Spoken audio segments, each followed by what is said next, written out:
Breaking news చూస్తున్నాం. ఒకవైపు beach అందాలు, మరోవైపు వైమానిక దళ ఎయిర్ షో కనువిందు చూడాలని ప్రతి ఒక్కరికి ఉంటుంది. అదే చెన్నై ఎయిర్ షోలో తీవ్ర విషాదాన్ని నింపింది. మెరీనా బీచ్ లో ఎయిర్ షో చూసేందుకు సందర్శకులు ఒక్కసారిగా పోటెత్తారు. తమిళనాడు నుంచే కాదు, వివిధ రాష్ట్రాల నుంచి 15 లక్షల మంది వచ్చినట్లు చెప్తున్నారు. అయితే ఎండ తీవ్రత ఎక్కువగా ఉండడం, ఉక్కపోతతో ప్రజలు తీవ్ర ఇబ్బందులు పడ్డారు.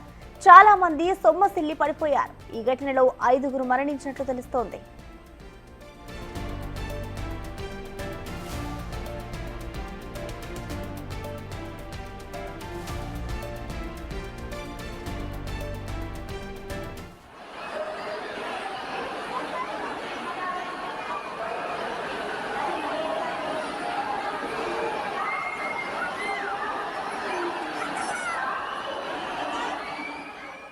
తీరం వెంబడి 14 నుంచి 15 కిలోమీటర్ల మేర జనాలు గుమికూడారు. ప్రారంభ సమయానికే చాలా దారులు మూసుకుపోయాయి. చూస్తుండగానే ఇసుకేసిన రాలనంతగా సుమారు 15 లక్షల మంది పోగయ్యారు.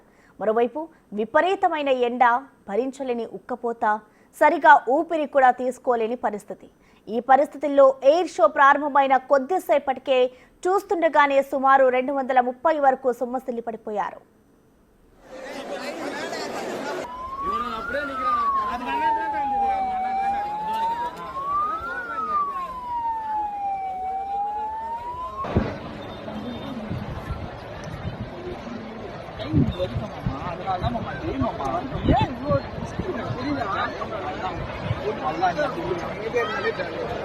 நம்ம கஷ்டப்பட்டு எடுப்போம், எடிட்டிங்ல பார்த்து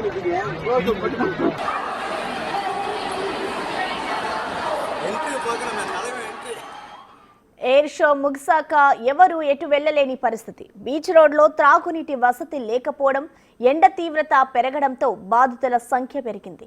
ట్రాఫిక్ ఇబ్బందులను తప్పించుకునేందుకు సబర్బన్ మెట్రో రైళ్లను ఆశ్రయించగా ఆ స్టేషన్లలోనూ భారీగా తోపులాటలు చోటు చేసుకున్నాయి.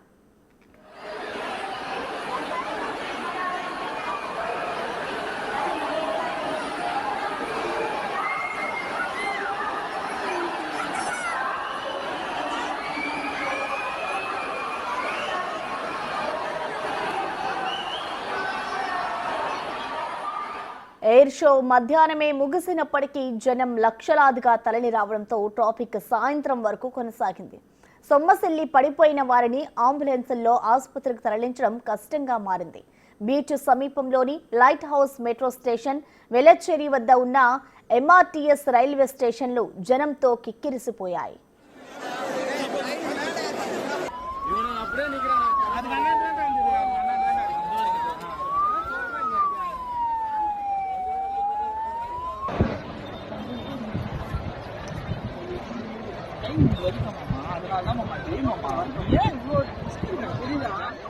ఎయిర్ షోకు లక్షలాది మంది వస్తారని తెలిసినా డిఎంకే ప్రభుత్వం తగిన వసతులు కల్పించకపోవడం వల్లే 5గురు ప్రాణాలు కోల్పోయారని అన్నాడీఎంకే ఆరోపిస్తోంది.